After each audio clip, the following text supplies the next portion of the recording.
오늘도 살아계신 하나님의 은혜가 여러분들의 삶 가운데 함께 하시기를 주님의 이름으로 간절히 축원합니다. 우리 옆에 계신 분들과 함께 인사하겠습니다. 하나님이 우리와 함께 하십니다. 이렇게 인사하겠습니다.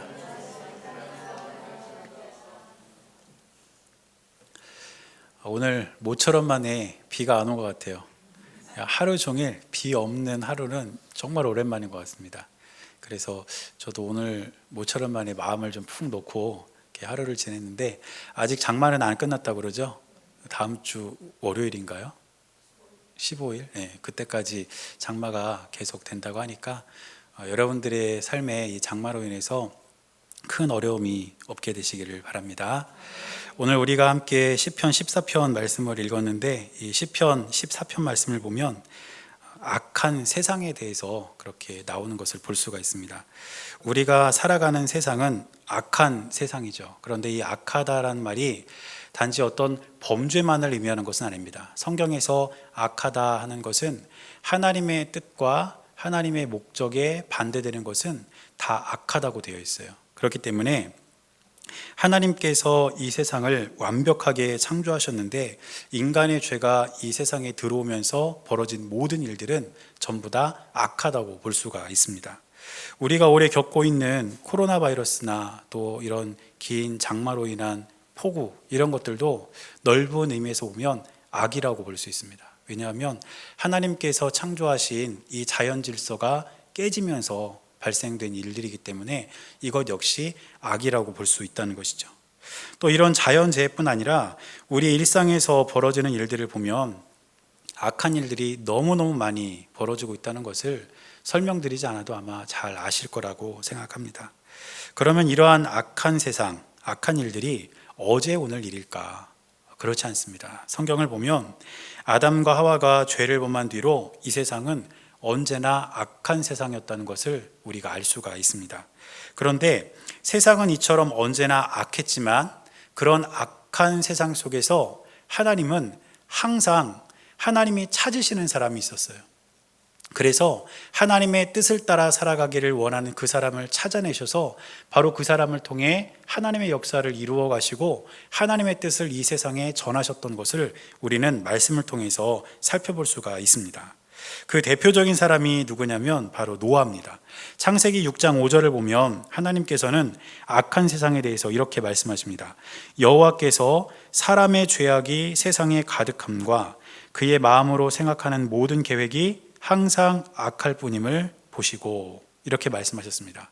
하나님께서는 세상에 죄가 가득하고 사람들이 계획하는 계획들마다 전부 다 악하다는 것을 보신 거예요.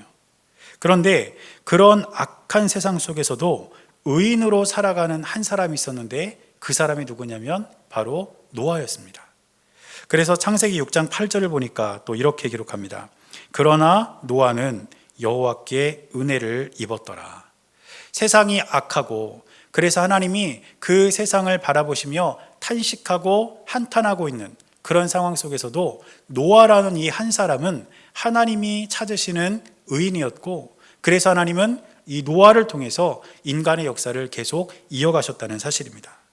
사랑하는 여러분, 지금 우리가 사는 이 세상이 악한 세상이라는 것은 부인할 수 없는 사실입니다. 그러나 또 한 가지 부인할 수 없는 사실이 있다면, 그럼에도 불구하고 하나님은 여전히 이 세상 속에서 하나님의 뜻을 이루어갈 하나님의 사람을 찾고 계신다는 것입니다. 저는 하나님이 찾고 계시는 그 사람이 저와 여러분들이 될 수 있기를 주님의 이름으로 간절히 축원합니다. 이래서 오늘 우리가 함께 읽은 시가 이제 시편 14편인데, 이 시에서 다윗은 그러한 내용들을 쭉 풀어내고 있는 것을 볼 수가 있습니다. 그런데 이 시는 시편 53편하고 내용이 거의 똑같습니다. 여러분 혹시 시간이 되시면 집에 가셔서 시편 53편 한번 읽어보세요. 거의 똑같아요, 내용이.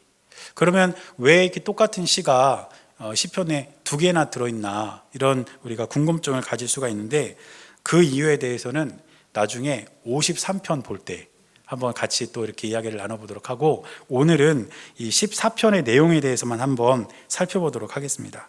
다윗은 오늘 이 시를 지어 부르면서 악한 세상이 어떤 모습인지를 우리에게 보여줍니다. 그런 다음에 하나님께서는 악한 세상 속에서도 하나님의 뜻대로 살아가는 자를 찾고 계신다, 이 사실을 다윗은 이야기하고 있고, 또 악한 자들의 악이 영원하지 않을 것이라는 것을 믿음으로 고백하고 있는 것을 이 시편 14편을 통해서 우리가 살펴볼 수가 있습니다. 그래서 오늘 이 본문을 통해서 악한 세상에서 하나님께서 찾으시는 사람은 과연 어떤 사람인가 우리가 한번 살펴보면서 우리가 그런 사람이 될 수 있기를 결단하는 그러한 이 예배가 될 수 있기를 주님의 이름으로 간절히 축원합니다. 먼저 오늘 본문을 보면 시인의 눈에 비친 악한 세상이 자세히 묘사되고 있는 것을 볼 수가 있습니다. 오늘 본문의 1절 말씀 보니까 이렇게 기록하고 있습니다. 어리석은 자는 그의 마음에 이르기를 하나님이 없다 하는도다. 그들은 부패하고 그 행실이 가증하니 선을 행하는 자가 없도다. 이렇게 이야기하고 있습니다. 지금 다윗은 가장 먼저 어리석은 자에 대해서 언급합니다. 그런데 이 어리석은 자가 어떤 사람이냐면 뒤에 설명하기를 하나님이 없다고 말하는 사람들, 바로 이 사람들이 어리석은 사람들이라는 것이죠. 그래서 하나님이 없다고 말하는 이 어리석은 사람들은 부패하고 행실이 가증하고 선을 행하지 않으면서 살아가고 있다는 것을 다윗은 지금 설명하고 있는 것입니다. 만약에 하나님이 정말 살아계신다, 하나님은 정말 이 땅에 존재하신다, 이렇게 생각한다면 과연 다윗이 이야기한 이 사람들처럼 살아갈 수가 있겠습니까? 결코 그럴 수 없을 거예요.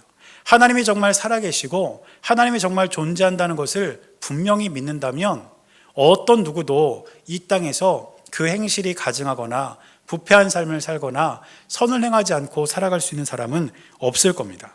그런데 그들이 그렇게 살아갈 수 있는 이유는 무엇이냐면 하나님이 없다고 말하기 때문이에요. 하나님은 없다. 그렇기 때문에 내 마음대로 살아도 누가 나를 벌할 사람이 없다. 이렇게 이야기하면서 살아가고 있다는 것입니다. 그런데 우리가 주의 깊게 봐야 될 것이 무엇이냐면 이 어리석은 자가 하나님이 없다는 것을 자기 마음에 말하고 있다는 것입니다. 그래서 1절 앞부분을 보면 어리석은 자는 그의 마음에 이르기를 하나님이 없다 하는도다 이렇게 말하는 거예요. 자기 마음에 자기 스스로가 말하는 겁니다. 우리도 이렇게 살아가다 보면 우리 스스로 우리 마음 속에 말할 때가 있죠. 어떤 사실이 분명히 드러났는데 그 드러난 일이 아닐 거야, 그거는 있을 수 없는 일이야, 이러면서 스스로 자꾸 자기 마음속에 되뇌어 있는 일들이 우리의 삶 속에서도 또 여러분들의 경험 속에서도 있다는 겁니다. 예를 들면 비가 많이 올 때 물 안 셀 거야, 걱정하지 않아도 돼, 안 셀 거야. 이거 누구한테 말하는 거예요? 나 스스로에게 말하는 거예요. 근데 사실은 철철 새고 있거든요. 그러니까 내 자신에게 말한다는 것은 무슨 뜻이냐면 그 현실을 부정하고 싶은 마음이 내 마음에 있는 겁니다. 그러니까 이 어리석은 자들도 자기 마음에 하나님은 없다 말하는 것이 정말 하나님이 없어서 그것을 확신하고 말하는 것이 아니고 하나님이 살아계신다는 사실, 하나님이 존재하신다는 사실을 그들이 알면서도 자기 마음에 그것을 부정하면서 이야기를 한다는 것입니다. 그래서 성경을 보면 사람은 사실은 본성적으로 하나님의 존재를 인식할 수 있다고 말합니다. 로마서 1장 19절을 보니까 이렇게 기록합니다. 이는 하나님을 알만한 것들이 그들 속에 보임이라. 하나님께서 이를 그들에게 보이셨느니라. 하나님께서는 이 자연 만물과 우리 안에 있는 이 양심을 통해서 하나님을 믿던 믿지 않던 모든 사람들에게 누구라도 하나님을 인식할 수 있는 그러한 장치를 이미 주셨다는 거예요. 그런데 사람들은 이렇게 하나님을 인식할 수 있음에도 불구하고 하나님의 존재를 일부러 부인한다는 겁니다. 베드로후서 3장 5절을 보니까 이렇게 기록합니다. 이는 하늘이 옛적부터 있는 것과 땅이 물에서 나와 물로 성립된 것도 하나님의 말씀으로 된 것을 그들이 일부러 잊으려 함이로다. 하나님의 말씀이 이 세상에 임했고 그 말씀으로 인해서 온 천지가 창조되었다는 것을 알면서도, 그래서 하나님의 존재가 확실하다는 것을 사람들이 알면서도 그 사실을 일부러 부인한다는 겁니다. 일부러 잊으려 한다는 거예요. 왜 그럴까요? 그것은 하나님이 계신다고 생각하면 그들의 삶이 불편하기 때문입니다.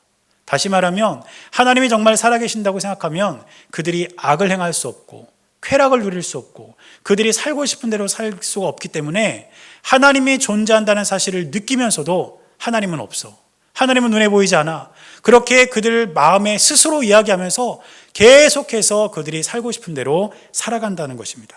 바로 이것이 어리석은 자들이 하나님이 없다 말하는 것, 바로 그것을 이야기하고 있는 것입니다. 어리석은 인간은 이처럼 마음속으로 하나님은 없다고 말하면서 온갖 부패와 가증한 일들, 또 악행을 통해서 쾌락을 즐기면서 살아간다는 것이죠. 지금 이러한 모습을 다윗은 우리에게 보여주고 있는 것입니다.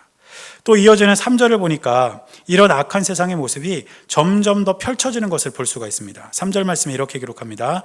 다 치우쳐 함께 더러운 자가 되고 선을 행하는 자가 없으니 하나도 없도다. 이 말씀을 보니까 악을 행하는 자가 자기 혼자만 어리석은 자가 되는 것이 아니고 함께 더러운 자가 된다, 이렇게 이야기하고 있습니다. 악한 일을 주도하면서 다른 사람도, 그 악한 일에 없던 사람도 끌어들여서 그들도 죄를 짓게 하고 그들도 쾌락을 누리게 하고 이렇게 하면서 점점 그들과 함께 더러운 자가 되어가고 있다는 것, 이것이 바로 이 악한 세상의 모습이라는 것입니다. 내가 혼자 나쁜 일하는 것도 정말 잘못된 일이죠. 그런데 그것보다 더 나쁜 일은 다른 사람들도 그 일을 하도록 만드는 것입니다. 악의 특징은 전염성에 있어요. 악은 다른 사람들에게로 자꾸 전염이 된다는 것이죠. 그렇기 때문에 이렇게 점점 더 심해지는 악행은 4절 말씀에서 이렇게 절정을 향해 치닫는데, 죄악을 행하는 자는 다 무지하냐. 그들이 떡 먹듯이 내 백성을 먹으면서 여호와를 부르지 아니하는도다. 이렇게 또한 기록하고 있습니다. 이 죄가 점점 더 커져가면서 결국에는 악을 일삼는 자들이 하나님의 백성들을 떡 먹듯이 먹는다. 즉 그들을 괴롭히고 그들을 착취하고 그들을 못살게 구는 그러한 악한 행실로 더 많이 드러나게 되었다는 것입니다. 지금 다윗은 이런 세상을 눈으로 보고 있는 거예요. 그러면서 이러한 세상의 모습을 다윗이 바라보면서 이러한 세상 속에서 하나님은 누군가를 찾고 계신다는 사실을 말씀으로 우리에게 가르쳐주고 있는 것입니다. 그래서 오늘 우리가 이 다윗의 시편을 살펴보면서 우리가 살아가는 세상 역시 다윗이 본 세상과 같이 악한 세상이지만 우리가 이 세상을 살아가며 하나님이 정말 찾으시는 사람이 있다는 것을 우리가 한번 생각해 봐야 된다는 뜻입니다. 그러면 하나님은 과연 어떤 사람들을 찾고 계실까요? 먼저 하나님께서 찾으시는 사람은 지혜로운 사람을 찾고 계십니다. 오늘 본문의 2절 말씀을 보니까 이렇게 기록합니다. 여호와께서 하늘에서 인생을 굽어 살피사 지각이 있어 하나님을 찾는 자가 있는가 보려 하신즉, 이렇게 기록하는데, 여기서 보니까 지각이 있어 하나님을 찾는 자를 찾으신다, 이렇게 기록하고 있는 이 부분을 세번역 성경에서 보면 두 부분으로 나눠 놨습니다. 그래서 2절 말씀을 세번역 성경으로 다시 한번 제가 읽어드리겠습니다. 주님께서는 하늘에서 사람을 굽어보시면서 지혜로운 사람이 있는지, 하나님을 찾는 사람이 있는지를 살펴보신다. 지금 어리석은 자들은 하나님은 없다, 이렇게 자기 마음에 이야기하면서 온갖 죄와 악을 저지르며 살아가고 있지만, 하나님은 그러한 세상을 이렇게 내려다보시면서 정말 이렇게 악한 세상 속에서 지혜로운 사람이 있는가, 또 나를 찾는 자가 있는가, 하나님께서는 그렇게 찾고 계신다는 것입니다. 그래서 우리가 먼저 생각해야 될 것이 하나님은 지혜로운 사람을 찾고 계신다는 것을 우리가 이 말씀을 통해서 기억할 수가 있습니다. 그런데 성경이 말하는 지혜로운 사람은 과연 어떤 사람일까요? 성경이 말하는 지혜로운 사람은 똑똑하거나 많은 지식을 갖고 있는 사람이 아닙니다. 성경에서 말하는 지혜로운 사람은 어떤 사람이냐면 하나님을 경외하는 사람, 바로 그 사람이 지혜로운 사람이라고 성경은 이야기하고 있습니다. 우리가 잘 아는 잠언 9장 10절을 보니까 이렇게 기록합니다. 여호와를 경외하는 것이 지혜의 근본이요 거룩하신 자를 아는 것이 명철이니라.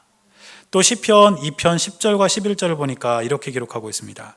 그런즉 군왕들아 너희는 지혜를 얻으며 세상의 재판관들아 너희는 교훈을 받을지어다. 여호와를 경외함으로 섬기고 떨며 즐거워할지어다.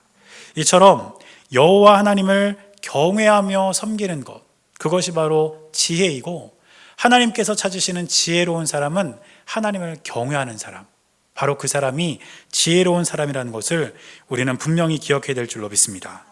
이 경외라는 말을 우리가 참 많이 사용을 하는데, 그러면 이 경외라는 말의 뜻이 무엇이겠습니까?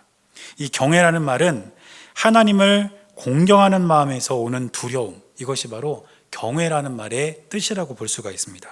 그래서 이 경외에는 두 가지 정도의 의미가 있습니다. 첫째는 하나님을 가볍게 대하지 않는 거예요. 이것은 하나님을 공경한다라는 의미에서 하나님을 가볍게 대하지 않는다는 것을 의미합니다. 우리가 보통 부모 공경한다 이런 말을 할 때 부모를 공경한다는 것은 부모님을 함부로 대한다는 것이 아니잖아요. 친구에게 하듯이 부모에게 하는 것은 아니지 않습니까? 그렇기 때문에 이 부모를 공경한다는 것은 부모에게 결코 가볍게 대하지 않는다는 것을 의미하는데, 마찬가지로 우리가 하나님을 공경한다 했을 때 이 공경은 하나님을 결코 가볍게 대하지 않는 것, 하나님을 우리가 귀하게 여기고 하나님을 우리가 늘 존경하는 마음으로 공경하는 마음으로 바라보는 것, 이것이 바로 경외에 담긴 첫 번째 의미입니다. 또 두 번째 의미는 무엇이냐면 하나님을 의식하며 살아가는 것이 바로 경외하며 살아가는 삶입니다. 이 경외가 하나님을 공경하는 마음에서 나오는 두려움이라고 했는데, 우리가 무엇인가를 두려워한다는 것은 그 실체가 우리에게 느껴진다는 거예요. 그렇기 때문에 하나님을 두려워한다는 것은 내가 하나님을 느낀다는 것, 하나님이 내 옆에 내 삶 가운데 늘 함께하고 계신다는 것을 알며 살아간다는 것, 그것이 바로 하나님을 경외하는 것입니다. 그러므로 하나님께서는 이 악한 세상에서 하나님을 결코 가볍게 대하지 않고 공경하며 또 하나님과 늘 동행하기를 원하는 그 사람을 찾고 계신다는 사실을 기억하시기를 바랍니다. 그래서 저와 여러분들은 이 악한 세상 속에서 정말 하나님을 경외하는 마음으로 늘 주님과 동행하는, 그래서 하나님이 찾으시는 사람이 바로 저와 여러분들이 될 수 있는 은혜가 우리 모두에게 있게 되시기를 주님의 이름으로 간절히 축원합니다. 또 두 번째로 하나님께서 찾으시는 사람은 어떤 사람이냐면 하나님을 찾는 사람, 바로 그 사람을 하나님께서 찾고 계신다는 거예요. 2절 말씀을 세번역 성경으로 다시 한번 보면 이렇게 기록합니다. 주님께서는 하늘에서 사람을 굽어보시면서 지혜로운 사람이 있는지 하나님을 찾는 사람이 있는지를 살펴보신다. 조금 전에 지혜로운 사람에 대해서 말씀드렸다면 이제 하나님을 찾는 사람이 있는지를 하나님께서 살펴보시면서 찾고 계신다는 뜻입니다. 성경에서는 하나님을 찾는 사람이 어떤 사람인지 다양하게 설명을 합니다. 그래서 성경을 보면 하나님을 신뢰하는 사람, 또 하나님을 의지하는 사람, 어려움 중에 하나님께로 피하는 사람, 이런 사람들을 전부 다 하나님을 찾는 사람, 이렇게 표현하고 있는 것을 볼 수가 있습니다. 그런데 이렇게 다양한 의미 중에서 가장 많이 등장하는 사람은 어떤 사람이냐면 하나님을 예배하는 사람, 바로 이 사람이 하나님을 찾는 사람이라는 것을 우리가 기억해야 합니다. 즉 하나님을 찾는다는 것은 하나님을 예배한다는 뜻입니다. 그래서 시편 22편 26절과 27절에 보면 이렇게 기록하고 있습니다. 겸손한 자는 먹고 배부를 것이며 여호와를 찾는 자는 그를 찬송할 것이라. 너희 마음은 영원히 살지어다. 땅의 모든 끝이 여호와를 기억하고 돌아오며 모든 나라의 모든 족속이 주의 앞에 예배하리니. 하나님을 찾는다는 것은 바로 이처럼 하나님을 예배하는 것입니다. 그렇다면 지금 하나님이 어떤 사람을 찾고 계신다고 이해할 수 있겠습니까? 하나님은 하나님을 예배하는 자를 지금 찾고 계신다는 거예요. 그래서 요한복음 4장 23절에 보니까 이렇게 기록합니다. 아버지께 참되게 예배하는 자들은 영과 진리로 예배할 때가 오나니 곧 이때라. 아버지께서는 자기에게 이렇게 예배하는 자들을 찾으시느니라. 지금 하나님께 영과 진리로 참되게 예배하는 자들을 하나님께서는 찾고 계신다는 것입니다. 우리가 예배 시간에 예배당에 와 있다고 해서 전부 다 하나님을 예배한다고 우리가 생각할 수는 없습니다. 왜냐하면 우리가 이 시간 우리의 몸은 여기 와 있지만 우리의 마음이 다른 곳에 향해 있다면 우리는 하나님을 예배하는 것이 아니기 때문이에요. 제가 지난번 교회에서 사역을 할 때에 한 번은 이제 예배를 드리다가 이제 뭐가 좀 잘 안 돼서 예배 중에 방송실에 이렇게 올라간 적이 있었어요. 그런데 방송실에 올라가다 보니까 어떤 청년 하나가 핸드폰을 이렇게 앞에 놓고 예배를 드리고 있는 거예요. 예배 시간에. 예배는 막 드려지고 있는데 이제 제가 방송실에 이렇게 올라가다 보니까 핸드폰을 놓고 예배를 드리고 있더라고요. 그게 보니까 무슨 영상을 보고 있어요. 멀리서 보니까 무슨 영상인지는 모르겠는데 그걸 놓고 보고 있더라고요. 예배 시간에. 그러면 그 청년이 예배 시간에 예배당에 앉아 있다고 해서 하나님을 예배한다고 볼 수 있을까요? 그렇지 않아요. 그 마음이 하나님에게서 떠나 있고 그 생각이 다른 곳으로 향해 있다면 그 사람은 하나님을 예배하는 사람이 아니라는 것입니다. 그런데 우리가 이 자리에서 예배를 드리고 있지만 우리가 어느 한순간이라도 하나님에게서 우리의 마음이 떠나고 다른 것에 우리의 마음이 향하고 있다면 우리 역시 영과 진리로 예배하는 자가 아닐 수 있다는 것을 우리는 기억해야 한다는 뜻입니다. 그래서 우리가 정말 하나님께서 찾고 계시는 예배자가 되기 위해서는 예배의 처음 시작부터 끝까지 온전히 하나님께 우리의 마음과 우리의 뜻을 다해서 하나님만 생각하고 하나님만 바라보며 예배할 때에 하나님은 그런 예배자를 찾고 계신다는 것을 우리는 분명히 기억해야 될 줄로 믿습니다. 하나님께서 예배자를 찾고 계신다? 이것은 그렇게 예배하는 자들이 별로 없다는 것을 의미하는 거예요. 만약에 예배 시간에 모든 사람이 다 하나님을 그렇게 예배한다면 하나님이 일부러 찾으실 필요가 뭐가 있겠습니까? 그냥 보면 보이는데. 그러나 그렇게 하나님을 예배하는 자가 생각보다 많지 않기 때문에 예배의 처음부터 끝까지 온전히 하나님만 향하고 예배하는 자가 생각보다 많지 않기 때문에 하나님은 그렇게 예배하는 자들을 찾고 계신다는 거예요. 그렇기 때문에 저와 여러분들은 이 악한 세상에서 우리가 하나님께 예배하는 그 순간 다른 것에 우리의 마음을 두지 않고 오직 하나님께만 우리의 마음과 뜻과 정성을 다해 예배하면서 주님이 찾으시는 예배자, 주님이 찾으시는 사람이 될 수 있기를 주님의 이름으로 간절히 축원합니다.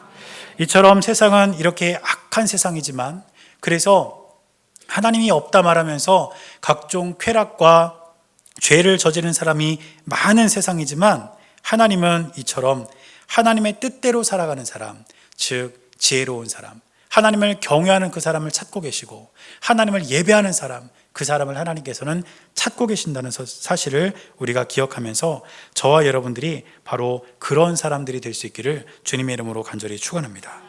이처럼 하나님이 찾으시는 사람들이 된다는 것, 이것이 의미하는 것은 우리를 통해서 하나님이 살아계신다는 것을 우리가 증명하는 겁니다. 그래서 우리의 삶 속에 저와 여러분들의 삶을 통해서 세상은 악하고 하나님은 없다 말하지만 우리를 보면, 저와 여러분들의 삶을 보면 정말 하나님이 살아계신다, 정말 하나님은 이 땅에 존재하신다, 이것을 많은 사람들이 깨닫고 그럼으로써 하나님께 영광을 돌리는 귀하고 복된 은혜가 저와 여러분들의 삶 가운데 늘 함께하게 되시기를 주님의 이름으로 간절히 축원합니다. 기도하겠습니다. 사랑하는 하나님, 하나님의 은혜와 하나님의 사랑이 언제나 우리의 삶 가운데 있음을 기억하게 하시고 악한 세상 속에서 하나님이 찾으시는 사람으로서 우리가 이 땅을 살아갈 수 있도록 인도하여 주옵소서. 하나님을 경외하는 자가 되게 하시고 하나님을 예배하는 자가 되게 하셔서 우리의 삶을 통해 하나님의 살아계심을 증명하는 귀하고 복된 은혜가 날마다 우리의 삶 가운데 넘쳐나게 하여 주옵소서. 우리 주님께서 늘 함께하여 주실 것을 믿으며 살아계신 예수님의 이름으로 간절히 기도드렸습니다. 아멘.